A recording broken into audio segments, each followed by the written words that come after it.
தினமும் தியானம் தினமும் ஆசீர்வாதம் என்ற நிகழ்ச்சிக்கு உங்களை அன்போடு அழைக்கிறேன். இன்றைக்கு தியானிப்பதற்காக கொலோசியர் 2ஆம் அதிகாரம் 5ஆம் வசனம். சரீரத்தின்படி நான் தூரமாயிருந்தும்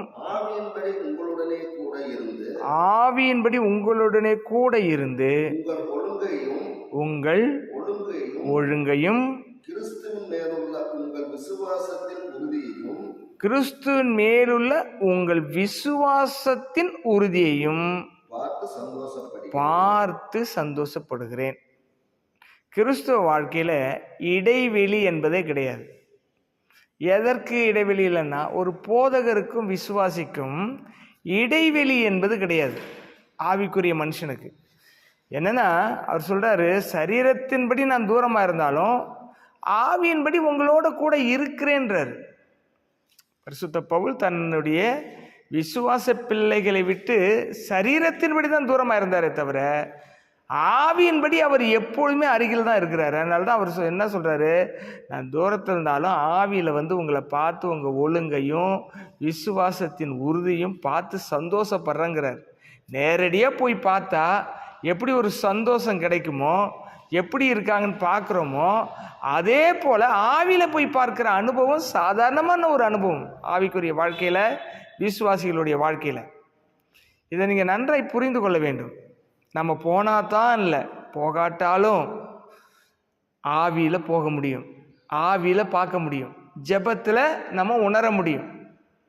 புரிகிற மாதிரி சொன்னால் நம்ம ஜெபத்தில் உணரலாம். இந்த விசுவாசி சோர்ந்து போயிருக்காங்களா, இந்த விசுவாசி பலவீனப்பட்டிருக்காங்களான்னு ஜெபிக்கும் பொழுது உணர்த்தப்படுவோம். அப்புறம் ஆவியில் பார்க்கலாம். அதை ஆவிக்குரிய கண்ணால் அவங்கள பார்த்து அவர்களுக்காக ஜெபிக்க முடியும்.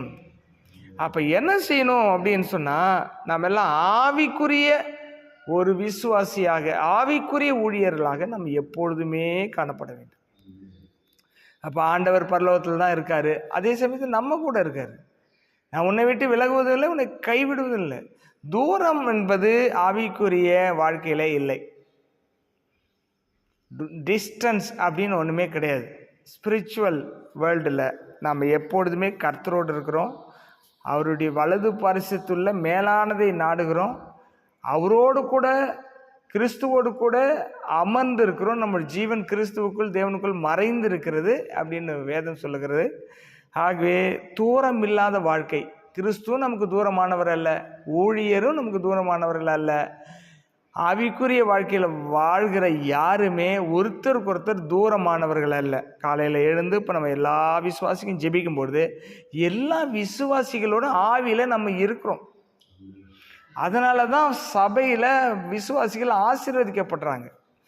அப்போ இப்படிப்பட்டதான ஒரு விஷயத்தை நாம் தொடர்ந்து நம்முடைய வாழ்க்கையில் கடைபிடிக்க, அனுபவமாக மாற்ற கர்த்தர் உங்களுக்கு கிருபை செய்வாராக.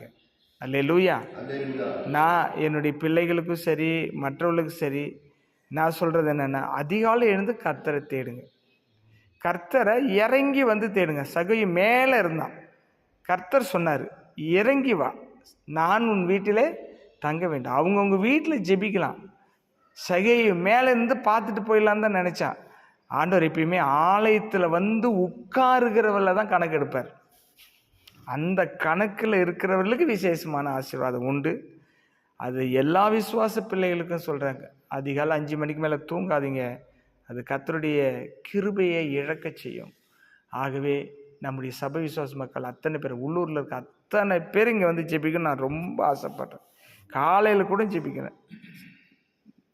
தனியாக உட்காந்து ஜெபிக்கும்போது சொன்ன, ஆண்டவரே என் கூட ஜெபிக்கிறதுக்கு குடும்பமாக ஆட்களை அனுப்பு ஆண்டவரே, என் குடும்பத்தையும் அதுக்கு முன்மாதிரியை நிறுத்த ஆண்டவர் தான் ஜெபிச்சிட்டு இருந்தேன். கர்த்தர் உங்களை ஆசீர்வதிப்பாராக. தூரம் ஒரு பிரச்சனை இல்லை ஆவிக்கு. ஆகவே ஆவியில் இணைவோம். சரீரப்பிரகாரமாக நம்ம பக்கத்தில் இருக்கிறதுனால எல்லாரும் ஆலயத்தில் ஜெபித்தா அது மகிமையாக இருக்கும். கர்த்தர் உங்களை ஆசீர்வதிப்பாராக. கண்களை மூடி ஆண்டவரை நோக்கி பார்ப்போம்.